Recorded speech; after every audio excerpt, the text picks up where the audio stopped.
Hello everyone, स्वागत है आपका अपने YouTube channel target botany classes में। कैसे हैं आप लोग? हम लोग ट्वेल्थ क्लास बायोलॉजी के चैप्टर फर्स्ट में जीवों में जनन में फर्टिलाइजेशन को देख रहे थे। उसमें से नंबर 1 ब्रायोफाइटा और टेरिडोफाइटा फर्टिलाइजेशन हो गया था। अब है नंबर 2 अनावृत बीजी या जिम्नोस्पर्म में निषेचन। आइए देखते हैं कैसे होता है जिम्नोस्पर्म में निषेचन। आवृत बीजी में नर युग्मक प्रायः वायु द्वारा बीजांड तक पहुंचते हैं। ठीक,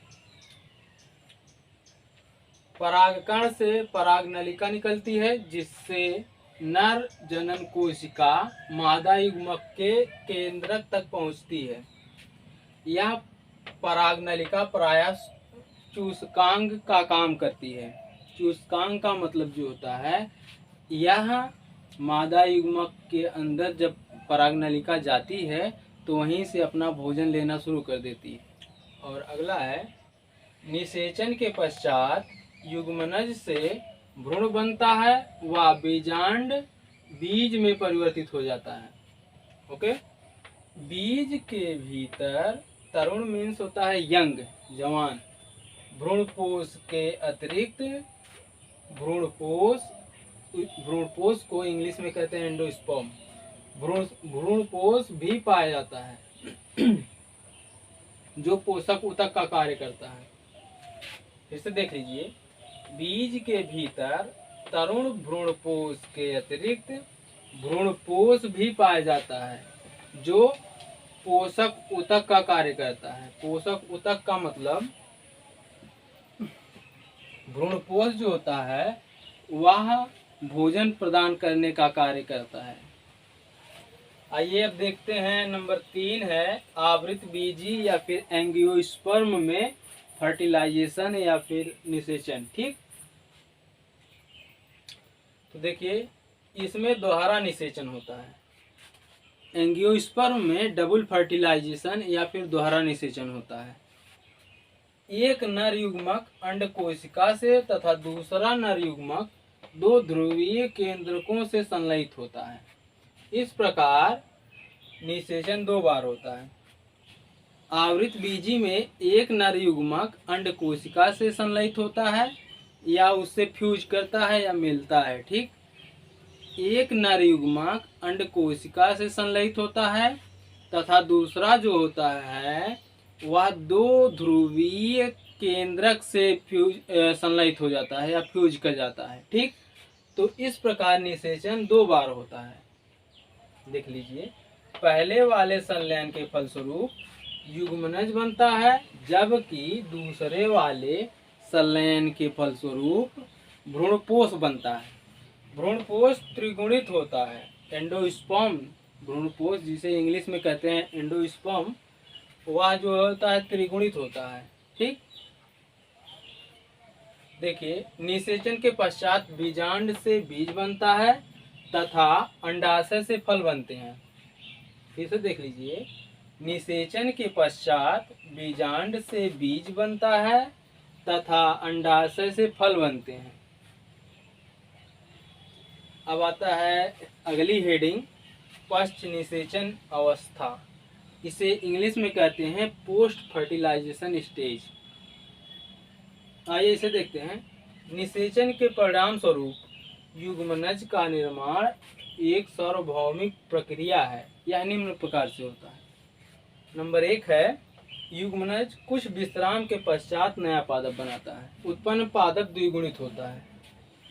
युग्मनज कुछ समय तक विश्राम या फिर डोरमेंट रहता है, उसके बाद जो है नए पौधे का निर्माण करता है। उत्पन्न पादप द्विगुणित होता है।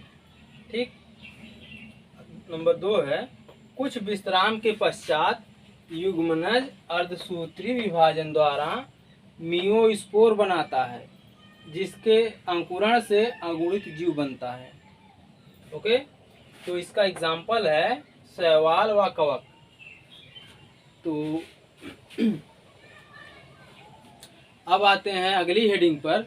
अब इसे बिना मिटाए हुए अगली हेडिंग पर नहीं पहुंच सकते, तो अगर आप लोग नोट करना चाहते हैं तो नोट कर सकते हैं। तो अगली हेडिंग है भ्रूण जनन, इसे इंग्लिश में कहते हैं एम्ब्रियोजेनेसिस। आइए इसे देखते हैं। युग्मनज से भ्रूण बनता है, बाद में भ्रूण की कोशिकाएं विभेदित होकर के या अलग होकर के विभिन्न ऊतकों व अंगों का निर्माण करती हैं। और आगे देखिए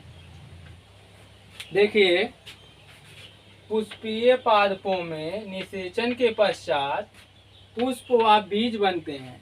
बीज अंकुरित होकर के नया पादप बनाता है। ठीक, तो आइए देखते हैं अब अलैंगिक जनन तथा लैंगिक जनन में अंतर। ओके, तो अलैंगिक जनन में है यह प्रायः निम्न वर्ग के पादपों व जीवों में पाया जाता है या होता है। ठीक, और लैंगिक जनन में यह लगभग सभी प्रकार के जीवों तथा उच्च पादपों में होता है। फिर देखिए अलैंगिक जनन में इनमें केवल एकल जीव की आवश्यकता होती है। एकल जीव का मतलब अलैंगिक जनन में केवल एक पेरेंट की आवश्यकता होती है। ठीक है, जबकि लैंगिक जनन में नर व मादा दोनों पेरेंट की आवश्यकता होती है। ओके, इनमें प्रायः दो जीवों नर व मादा की आवश्यकता होती है। आगे देखिए अलैंगिक जनन में युग्मकों का निर्माण नहीं होता है। ठीक, अलैंगिक जनन में युग्मकों का निर्माण नहीं होता है, जबकि लैंगिक जनन में युग्मकों का निर्माण होता है। अलैंगिक जनन में देखिए इसमें निषेचन नहीं होता है। अलैंगिक जनन में निषेचन नहीं होता है, जबकि लैंगिक जनन में निषेचन होता है।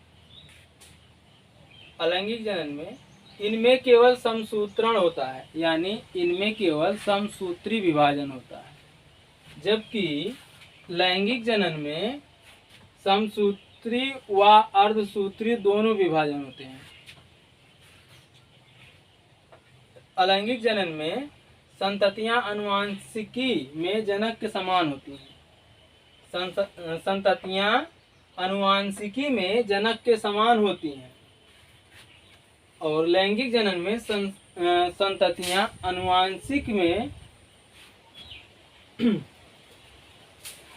अनुवांशिकी में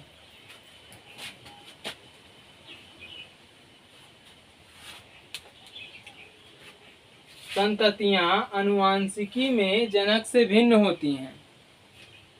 अब आइए अलैंगिक जनन में, इसमें गुणन तीव्रता से होता है।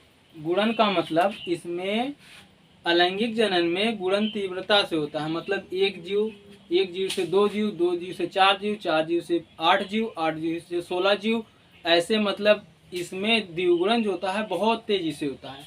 जबकि लैंगिक जनन में गुणन अपेक्षाकृत निम्न दर से होता है। अलैंगिक जनन में द्विगुणन धीमी अवस्था में होता है। ठीक, उसके बाद देखिए अगला है अलैंगिक जनन में विभिन्नताओं की अनुपस्थिति के कारण इसकी विभिन्नताओं की अनुपस्थिति के कारण इसकी उद्विकास में कोई भूमिका नहीं होती है। विभिन्नताओं की अनुपस्थिति के कारण विभिन्नताओं की अनुपस्थिति के कारण अलैंगिक जनन का उद्विकास में कोई भूमिका नहीं होती है, जबकि लैंगिक जनन में विभिन्नताएं पाई जाती हैं। जबकि लैंगिक जनन में विभिन्नताएं पाई जाती हैं, अतः उद्विकास में इनका महत्वपूर्ण रोल होता है। ओके, तो आइए अब अगले टॉपिक पर चलते हैं। इसे नोट करना है तो नोट कर लीजिए। देखिए अब है लैंगिक जनन से लाभ। लैंगिक जनन से लाभ देखिए विभिन्नताएं, उद्विकास, अनुकूलन, ओज एवं जीवतता। ठीक, तो विभिन्नताओं में देख लीजिए लैंगिक जनन में दो भिन्न भिन्न जीवों से उत्पन्न युग्मक के संलयन से वेरिएशन यानी विभिन्नताएं उत्पन्न होती हैं। ठीक, अब है नंबर 2 उद्विकास। विभिन्नताएं प्राकृतिक वर्ण का एक प्रमुख कारक है। अतः लैंगिक जनन का उद्विकास में महत्वपूर्ण भूमिका होता है। अतः लैंगिक जनन की उद्विकास में महत्वपूर्ण भूमिका होती है। अब है नंबर 3 अनुकूलन। ठीक, अनुकूलन में देख लीजिए, लैंगिक जनन के फलस्वरूप उत्पन्न संततियां बदलती वातावरणीय दशाओं के प्रति अपेक्षाकृत उच्च अनुकूलन क्षमता रखती हैं। अब है अगला नंबर 4 ओज एवं जीवतता। इसमें है लैंगिक जनन के दौरान पुनर्योजन के फलस्वरूप संततियों में ओज व जीवतता होती है। ओके, अब देख लेते हैं थोड़ा सा लैंगिक जनन की हानियां। ठीक है, देखिए लैंगिक जनन की हानियों में देख लीजिए थोड़ा सा 2 लाइन।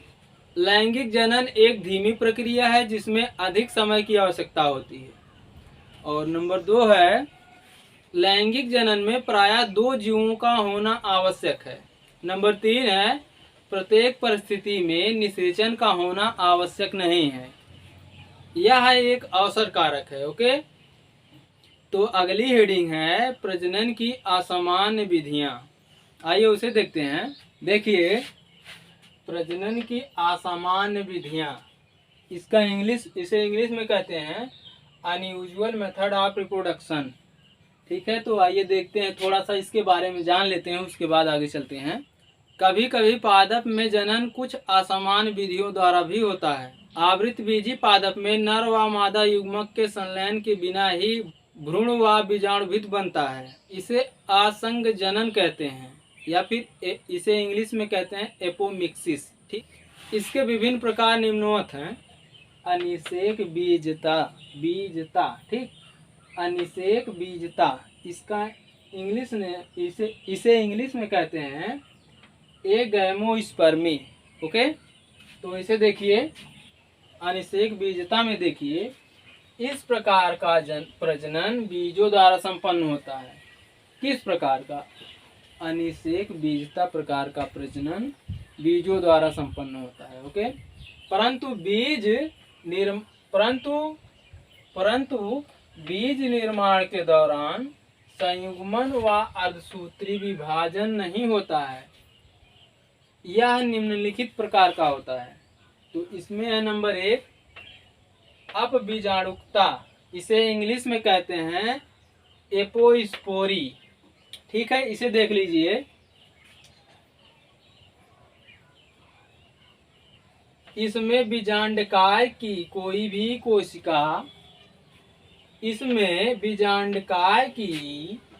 भी कोशिका द्विगुणित भ्रूणपोष का निर्माण कर सकती है। ओके, और आगे उसके भ्रूण का विकास नर युग्मक के अंड से संलयन के बिना ही हो जाता है। भ्रूण का विकास नर युग्मक के अंड से संलयन के बिना ही हो जाता है। ओके, उसका एग्जाम्पल है क्रेपिस और पार्थेनियम। और नंबर 2 है अपस्थानिक भ्रूणता, इसे इंग्लिश में कहते हैं एडवेंटिव एम्ब्रियोनी। ठीक, इसे देख लीजिए। जब बीजांडकाय या अध्यावरणों की कुछ कोशिकाएं विभाजन व वृद्धि करके भ्रूण का निर्माण करती हैं तो उसे अपस्थानिक भ्रूणता कहते हैं।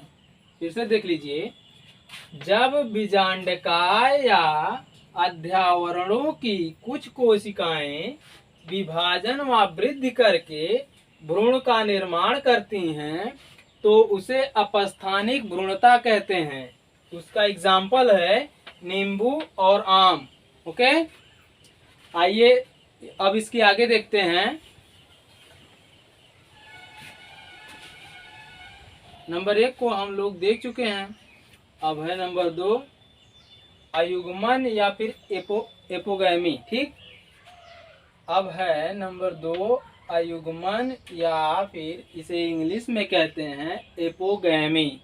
ओके, तो देखिए इसमें भ्रूणकोश या फिर एम्ब्रियो सैक कहते हैं उसे। ठीक, इंग्लिश में इसमें भ्रूणकोश के अंड के अतिरिक्त अयुग्मन में भ्रूणकोश के अंड के अतिरिक्त किसी अन्य कोशिकाओं से भ्रूण का विकास होना अयुग्मन कहलाता है। ठीक, अयुग्मन में भ्रूण कोश के अंड के अतिरिक्त किसी अन्य कोशिकाओं से भ्रूण का विकास होता है, उसे कहते हैं अयुग्मन। ठीक, उसका एग्जाम्पल है लिलियम। ओके, और हम एक बात कहना चाहते हैं आप लोगों से, बुरे वक्त में भगवान और समय पर भरोसा रखना चाहिए, क्योंकि वक्त कोयले को हीरा और रंक को राजा बना देता है। Okay, take care, good bye.